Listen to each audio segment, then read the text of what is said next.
Cabinet secretary doctor Abdur Rashid সাহেব, সম্মানিত অতিথিবৃন্দ, আলোচকবৃন্দ, কিনোট স্পিকার্স, সুধীমণ্ডল, আমি যদি আপনাদের 3টা অধিবেশনের শেষ মুহূর্ত পর্যন্ত থাকতে পারতাম অত্যন্ত পুলকিত হতাম এবং আমার জ্ঞানের অনুস্ব বৃদ্ধি পেত। কারণ এই জাকাত সিস্টেম উপর আমার যথেষ্ট আগ্রহ আছে, আমার নিবন্ধও আছে। কিন্তু আমি এখান থেকে গিয়ে হামদর্দ ইউনিভার্সিটির কনভোকেশনে অংশ নেব। ইউনিভার্সিটির মাননীয় চ্যান্সেলর, বাংলাদেশ মহামান্য রাষ্ট্রপতির প্রতিনিধি হিসাবে আমাকে উপস্থিত থাকতে হবে বিদায় আমাকে চলে যেতে হচ্ছে, এই জন্য আমি দুঃখ প্রকাশ করছি। আমি গত বছরও সেন্টার ফর জাকাত ম্যানেজমেন্টের এইরকম একটা অনুষ্ঠানে অংশ নিয়েছি। আমরা আনন্দের সাথে লক্ষ্য করেছি জাকাতকে প্রাতিষ্ঠানিকীকরণের ক্ষেত্রে সিজিএমের অবদান অনস্বীকার্য, এবং কেবল জাকাত আহরণ, জাকাত বিতরণ নয়, জাকাতের ক্ষেত্রে অ্যাওয়ারনেস তৈরির ক্ষেত্রে তাদের অবদান রিমার্কেবল। এবং আমরা জানি জাকাত ইসলামের 5 স্তম্ভের মধ্যে আরকানে খামসার ভিতরে একটা গুরুত্বপূর্ণ রুকুন হচ্ছে জাকাত, আকিমুস সালাত ওয়া আতুজ জাকাত। কিন্তু বহু বছর যাবত ইসলামের 1500 বছরের ইতিহাসে 1000 বছর পর্যন্ত জাকাত আদায় হতো রাষ্ট্রীয় নির্দেশনায়, রাষ্ট্রীয় কাঠামোর মধ্যে। খোলাফায়ে রাশিদিন, উমাইয়া, আব্বাসীয়, এমনকি ওসমানিয়া খেলাফত পর্যন্ত, স্পেনেও রাষ্ট্রীয়ভাবে জাকাত আহরণ হতো, রাষ্ট্রীয়ভাবে জাকাত বিতরণ করা হতো। কিন্তু পরবর্তী সময়ে যখন ব্রিটিশ রুল অথবা মুঘল রুল আসলো, এটা আর থাকলো না, ফরজ হয়ে গেল নফল। জাকাত যদি প্রপারলি ক্যালকুলেশন করে আহরণ এবং বিতরণ করা হয়, জনাব ডক্টর মোহাম্মদ আইয়ুব মিয়া সাহেব যে কথাটা বললেন, 1 লক্ষ কোটি টাকা জাকাত যদি আদায় হয়, এগুলো যদি প্রপার ডিস্ট্রিবিউশন হয়, তাহলে দরিদ্রতা বিমোচনে গুরুত্বপূর্ণ ভূমিকা পালন করবে। কাদাল ফকরা ইয়াকুনা কুফরা, অভাবের কারণে মানুষের স্বভাব নষ্ট হয়, এগুলো আমরা দেখেছি। আমাদের দেশে যত যৌনকর্মী আছেন, আমরা এদেরকে দৌড়াই, মারি, আমরা কোনোদিন ভাবি নাই তার পেটে ভাত আছে কিনা। কেন অভিজাত এলাকায় বিশ্ববিদ্যালয়ের ছাত্রীরা ঘুরে বেড়ায়? ডিউ টু পভার্টি,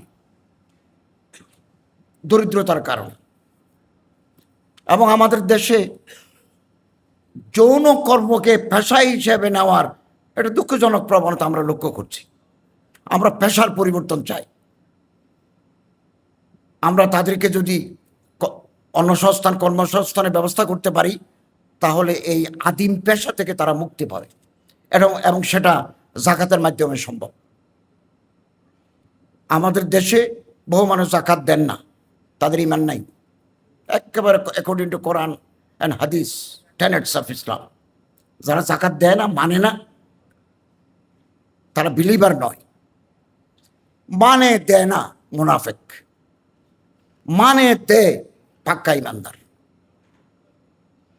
আমরা বাংলাদেশ গভর্নমেন্টের পক্ষে ইসলামিক ফাউন্ডেশনের থেকে আমাদের একটা জাকাত বোর্ড আছে, আমরা এটাকেও বেশি গিয়ার আপ করতে পারি নাই।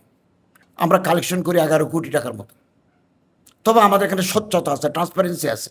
আমরা জেলা প্রশাসকদের মাধ্যমে, উপজেলা নির্বাহী কর্মকর্তার মাধ্যমে যে এলাকায় যত হয় 80% টাকা ওখানে বিতরণ করি। 20% আমরা সেন্ট্রালি বিতরণ করি। কিন্তু আমাদের আহরণটা কম। সেই হিসাবে 100 গুণ বেশি এগিয়ে আছে, 10 গুণ বেশি এগিয়ে আছে সেন্টার ফর জাকাত ম্যানেজমেন্ট। এবং ডক্টর মোহাম্মদ আইয়ুব মিয়া সাহেব একটা গুরুত্বপূর্ণ কথা বলেছেন, জাকাত ব্যক্তিগতভাবে দিলে আদায় হয়, কিন্তু সামষ্টিকভাবে দিলে এটার উপকারিতা আরও বেশি বৃদ্ধি পায়। আমি একটা মানুষকে একটা লুঙ্গি দিলাম, 20 বছর দিলেও, একটা মেয়েকে শাড়ি দিলাম 30 বছর দিলেও, এই মানুষ নিজের পায়ে সেলফ রিলায়েন্ট হতে পারবে না। তাকে যদি আমি এমনভাবে জাকাতটা বিতরণ করি পরিকল্পনা মাফিক, তাহলে হয়তো 2 বছর পরে সে নিজে জাকাত দেওয়ার এই পরিমাণ সম্পত্তির মালিক হয়ে যেতে পারে। বহুদিন যাবৎ এরকম একটা ফরজ ইবাদত আমরা অবহেলায় ফেলে রেখেছি। জাকাত ফর ম্যানেজমেন্ট কর্তৃপক্ষ খুব ভালো উদ্যোগ নিয়েছেন, তারা মানুষের মাঝে সচেতনতা সৃষ্টির জন্য অনেক অর্গানাইজেশন করছে, অনেক ফাউন্ডেশন এই কাজগুলো করছে। আমাদের দেশে বহু ধনী ব্যক্তি আছেন, ক্যালকুলেশন করে জাকাত দেন না, দেন একটা থোক বরাদ্দ দেন, কিন্তু এই জাকাত না দিলে কি যে ভয়াবহ শাস্তি আছে এটা আমরা অনেকেই জানি না। এটা আল্লাহর কাছে জবাব দিতে হবে। এবং আপনাদের ম্যাগাজিনেও আছে, জাকাত চ্যারিটি নয়, জাকাত গরিবের হক। ওফি আমওয়ালিহিম হক্কুম মালুম লিসাইল ওয়াল মাহরুম। সমাজের বঞ্চিত, সুবিধা বঞ্চিত সমাজের দরিদ্র জনগোষ্ঠীর হক আছে ধনীদের সম্পদে। এটা পবিত্র কোরআনের নির্দেশনা। এরকম একটা গুরুত্বপূর্ণ ব্যাপার বহুদিন যাবৎ উপেক্ষিত। আমরা সচেষ্ট হব, অ্যাওয়ারনেস সচেতনতা আমরা তৈরি করব। কারণ দরিদ্রতা, আমি একজন শিক্ষক, আমি মাদ্রাসায় শিক্ষকতা করেছি, কলেজে আমি জীবন কাটিয়েছি, রাষ্ট্রীয় দায়িত্বে আসার পর্যন্ত আমি একটা ইউনিভার্সিটিতে শিক্ষকতা করেছি, বিভাগীয় প্রধানও ছিলাম। এক মেয়ে পাস কোর্সে পড়ে, সে আমার এসে বলল, স্যার আপনি আমার বই কিনে দেন না। আমাকে এ কথা আর কোনোদিন কেউ বলে নাই। তো কেন? তো বই, বলো আমার তো বাবা নাই, মা অসুস্থ, আমার বই কেনার সামর্থ্য নাই। আমি তাকে বই কিনে দিয়েছি। চট্টগ্রাম বিশ্ববিদ্যালয়ে লতে পড়ে, বাড়ি বরিশাল, আসে না, ভালো স্টুডেন্ট আসে না।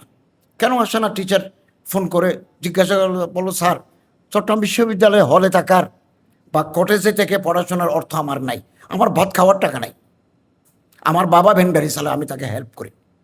পরে টিচাররা ওই ডিপার্টমেন্টের বহু অ্যালামনাই এখন জজ, ওনাদেরকে বলে তার লেখাপড়ার ব্যবস্থা করে দিয়েছেন।